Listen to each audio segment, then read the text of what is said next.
كانوا قليلا من الليل ما يهجعون وبالأسحار هم يستغفرون. Hadirin hadirat, muslimin muslimat, insyaallah kita semua dimuliakan Allah Subhanahu wa taala. Amin ya rabbal alamin. Tajuk kita malam ini, orang yang paling bahagia. Apa sebenarnya bahagia itu? Bahasa Arab, orang yang bahagia disebut dengan sa'id. Perempuannya sa'idah. Membezakan lelaki dengan perempuan cukup dengan menambahkan ta marbutah di ujung. Muslim, muslimah. Mukmin, mukminah. Sa'id, sa'idah. Musib, musibah. Maka banyak juga yang cemburu sebab kata dia perempuan itu musibah, padahal itu secara bahasa sahaja. Musibah artinya terkena sesuatu. Alladzina idza asabathum musibah. Lelaki musib. Orang putih pula menyebut happy, bahagia. Apa sebenarnya hakikat bahagia itu? Ada seorang kaya, hartanya banyak, dia naik kereta yang besar, megah dan mewah. Dalam perjalanan dia tengok ke sebelah kanan ada tanaman padi sawah yang menghijau. Lalu dia pandang ada budak-budak kecil membawakan makanan beserta ibunya menuju pondok di tengah sawah. Suami sudah menunggu makanan siang tiba. Apa kata orang kaya dalam kereta? Oh, bahagianya petani. Di tengah perutnya lapar, istri dan anaknya datang. Makanan tiba pada waktunya. Air minum dapat menghilang dahaga. Lapar hilang, rindu pun sirna. Karena istri dan anak ada di sekitar dia. Bahagianya menjadi petani, kata orang kaya dalam kereta. Masa orang kaya berpikir bahwa dia tidak bahagia? Si petani yang bersama anak di pondok tua itu pula memandang orang kaya di atas kereta. Apa kata dia? Betapa bahagianya orang kaya naik kereta, sedangkan aku hanya duduk di pondok yang tua. Maka pada hakikatnya manusia ini dua-duanya tak bahagia. Lalu sebenarnya bahagia itu di mana? Ada seorang anak yang sedang belajar di college, university. Maka dia berkata, alangkah bahagianya kalau saya dapat BA. Selepas dia dapat ijazah BA, lalu dia berkata, aku tak bahagia. Alangkah indahnya bila dapat master. Manakala dia dapat master, dia berkata, oh betapa bahagianya kalau dapat PhD. Selepas PhD dia berkata, susahnya PhD, belum juga dapat kerja. Selepas dapat kerja dia berkata, alangkah bahagianya kalau menikah. Selepas menikah dia berkata, aku tak bahagia sebab orang selalu tanya, dah punya anak apa belum? Selepas punya anak, dia pula berpikir untuk menikah sekali lagi. Jadi sebenarnya bahagia itu punya siapa? Oleh sebab itu bila kita baca kitab-kitab, maka makna sa'adah, kebahagiaan, orang yang bahagia sa'id, bahagia adalah insyirahus sadr, ketika hati terasa lapang apapun yang datang. Kalaulah pelajar yang mendapatkan BA itu hatinya lapang, tentu dia bahagia. Kalaulah petani yang berada di tempat rumah tua itu hatinya lapang, tentulah dia bahagia. Kalaulah orang kaya dengan kereta yang besar itu hatinya lapang, tentulah dia bahagia. Itulah mengapa Musa alaihi salam di tengah kesusahan hatinya akan melawan ayah angkat bernama Fir'aun. Dia minta hati yang lapang. Kita semua baca doa itu, Rabbi syrahli, lapangkan dadaku.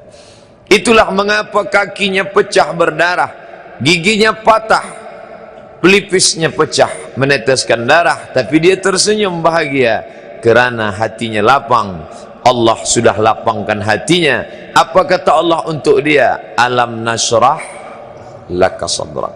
Itu beza Muhammad dengan Musa.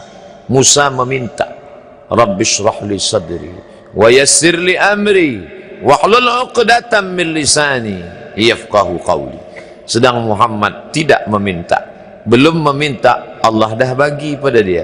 Apa kata Allah? Alam nashrah laka sadrak wa wada'na anka wizrak alladhi anqadha dhahrak wa rafa'na laka dhikrak.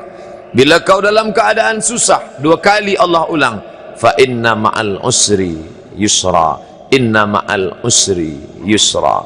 Hati lapang itulah yang membuat Haji Abdul Malik Karim Amrullah Buya Hamka tersenyum di dalam penjara. Penanya berjalan perlahan tapi pasti, maka keluarlah tafsir Al-Azhar.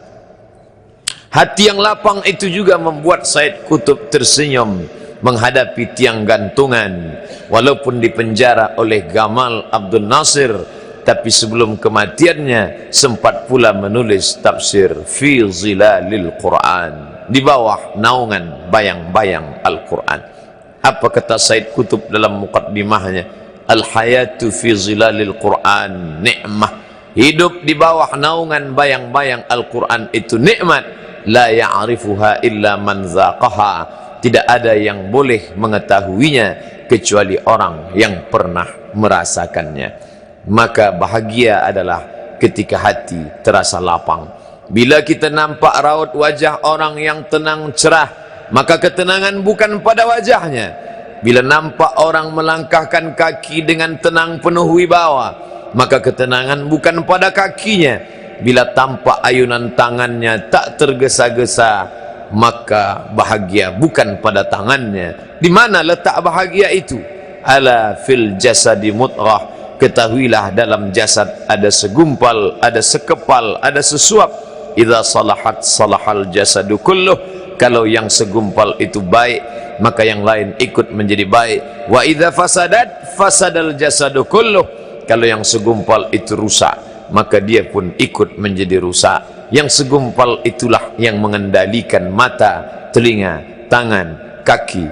Yang segumpal itulah tempat rindu, benci, marah, ridha, ikhlas, fasik, hasad, kufur. Di sanalah bersemayam rindu dan benci. Maka jangan terlampau benci. Habib habibaka haunamma. Kalau kau sayang, sayanglah secukupnya sahaja. Karena boleh jadi hari ini kau sayang, besok berubah menjadi kebencian. Kalau kau benci, bencilah secukupnya sahaja. Boleh jadi esok pagi dia menjadi orang yang tersayang. Berapa banyak puan-puan berkata, siapa itu? Itulah orang yang dulu paling aku benci.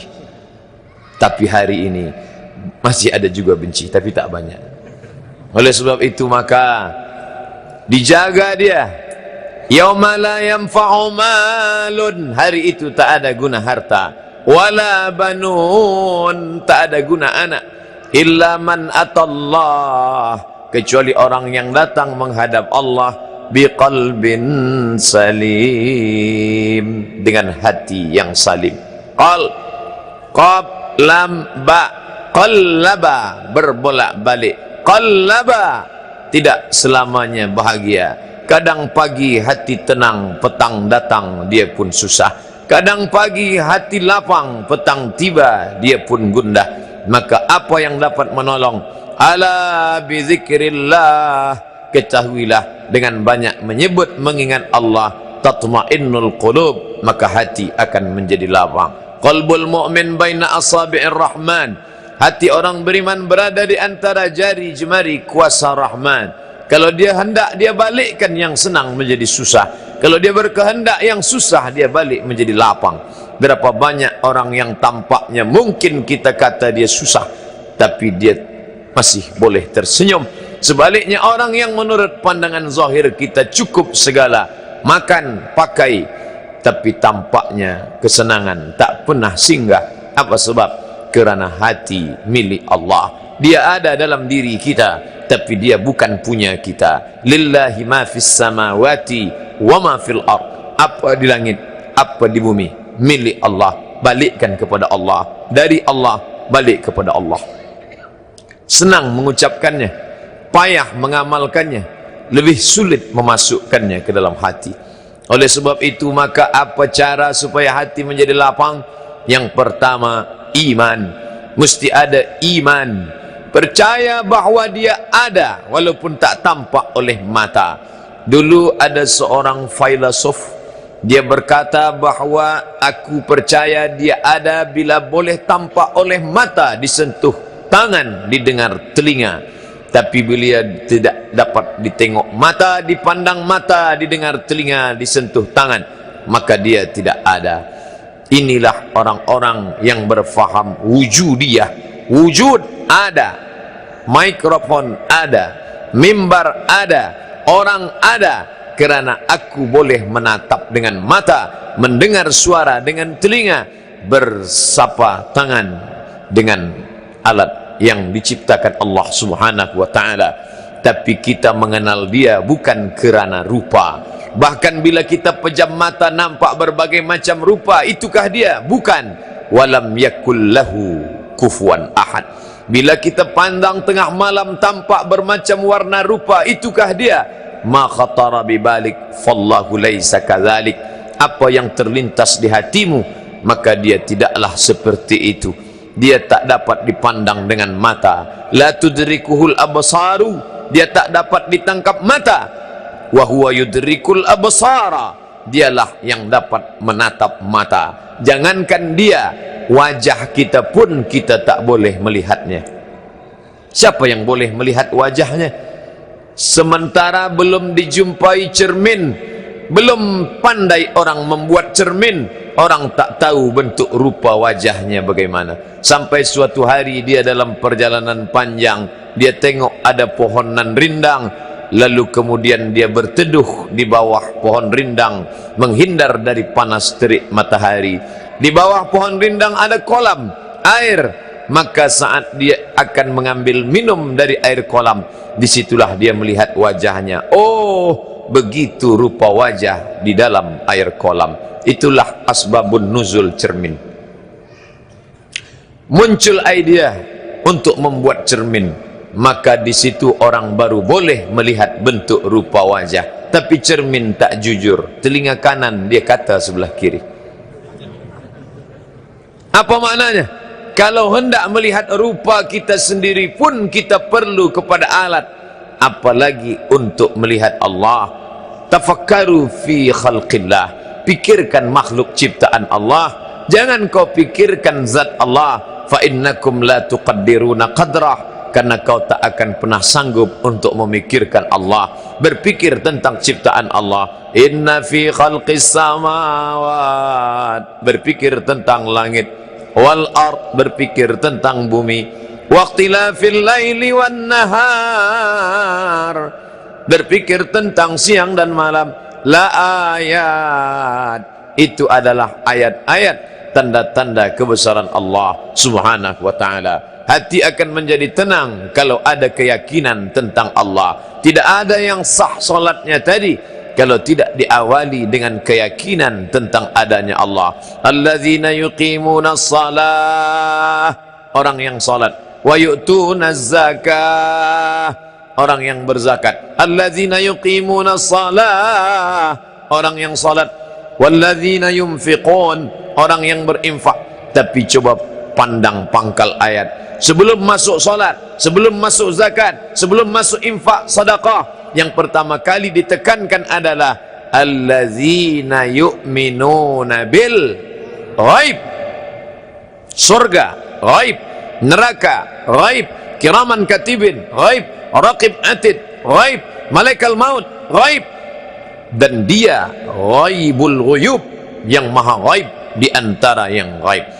Maka banyak yang tak sabar menyembah dia yang ghaib. Dia ingin berbentuk nyata. Mana dia Tuhan yang nyata itu? Maka dalam perjalanan Musa alaihi salam dari Mesir menuju Palestin, di sana dia berjumpa dengan orang-orang menyembah berhala. Maka saat itu apa kata Bani Israel? Ya Musa, wahai Musa, lan nu'mina laka, kami tak akan beriman kepada engkau hatta narallaha jahrah, sampai kami boleh melihat Tuhan secara nyata. Yang pertama kali meminta Tuhan nyata adalah Bani Israel 1000 tahun lebih kurang sebelum Isa alaihi salam. Sekarang 2017, 3017 tahun lampau agak-agak, walaupun tak seperti itu, mereka sudah meminta Tuhan yang nyata. Oleh sebab itu kita tidak melihatnya nyata, tapi kita merasakan bahwa dia ada. Tak pernah kita melihat angin, tapi kita merasakan bahwa dia ada. Zuq, zauq, lam ya'rif man lam yadhuq. Siapa yang tidak merasakannya, maka dia tidak mengetahuinya. Maka rasakanlah kehadiran Allah di dalam salatmu, dalam munajatmu, dalam puasa sunnatmu. Mengapa kita salat? Untuk merasakan keberadaan Allah. Tuan Imam mengangkat takbiratul ihram, Allahu Akbar. Kiblat mata ke tempat sujud, kiblat dada mengarah ke Baitullah. Tawalli wajhaka syatral masjidil haram. Kiblat hati merasakan kehadiran Allah. Allahu Akbar. Tak ada yang lebih besar daripada engkau. Allahu Akbar kabira, walhamdulillahi katsira, wa subhanallahi bukratan wa asila.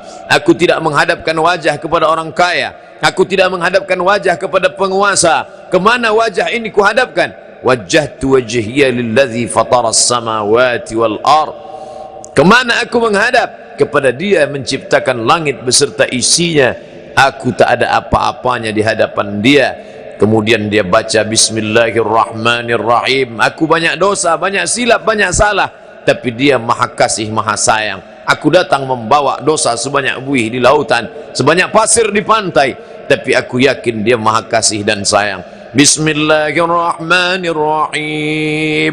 Kalau ada orang memuji kerana aku kaya, kerana aku berkuasa, aku tak layak dipuja-puji. Alhamdulillahi Rabbil Alamin. Masih ada juga ragu dalam hati, apakah Dia mengampunkan aku? Dosaku banyak, apakah Dia mengampunkan aku? Ulang sekali lagi, Ar-Rahmanir-Rahim. Ada yang berkuasa hebat, tapi Dia maha hebat, maha kuasa. Maliki Yaumiddin. Kalau sudah merasakan Dia, maka jangan minta kepada yang lain. Jangan minta ke sungai, jangan minta ke pokok kayu, jangan minta kepada jin, jangan minta kepada syaitan. Iyyaka na'budu wa iyyaka nasta'in. Aku selalu ingin Kau bimbing kepada jalan yang benar ya Allah. Ihdinas siratal mustaqim. Jalan yang pernah Kau berikan kepada mereka, minan nabiyyin was-siddiqin was-syuhada was-salihin. Minta jalan yang 4, siratal ladzina an'amta alaihim, tapi bukan jalan yang 2. Berikan aku jalan yang 4, tapi bukan jalan yang 2. Siapa itu jalan yang 2? Ghairil maghdubi alaihim, Yahudi, waladdallin, Nasrani. Semuanya berkata amin. Kabulkan ya Allah. Kalau dia katakan dengan bunyi yang benar, amin, kabulkan ya Allah. Tapi kalau tak tepat, amin, amankanlah. Amin, percayalah. Amin, jujur. Maka yang tepat adalah amin. Alhamdulillah Ustaz Somad, saya tadi tak salah. Kenapa? Sebab saya diam saja. Maka kita minta kepada Allah Ta'ala supaya Allah perkenankan, amin. Selepas itu faqra'u ma tayassara minal Qur'an. Bacalah apa yang mudah bagimu daripada Al-Quran, supaya turun ketenangan itu ke dalam. Kalau dia sudah tenang, maka kau bahagia. Apapun yang datang, bersimbah darah, kematian, kau tetap bahagia. Kaulah orang paling bahagia, karena bersemayam ketenangan. Huwa, dia. Huwallazi anzala sakinata. Dia yang menurunkan ketenangan. Di mana? Fi qulubil mu'minin. Dia yang menurunkan ketenangan, bukan fi qulubin nas, bukan fi qulubil bashar, bukan fi qulubil alam. Huwa, dia, allazi, yang anzala, menurunkan, as-sakinata, ketenangan. Di mana dia turunkan? Fi qulubil mu'minin, ke dalam hati orang yang percaya. Orang yang tak percaya, susah akan datang. salamullah ala taha rasulillah.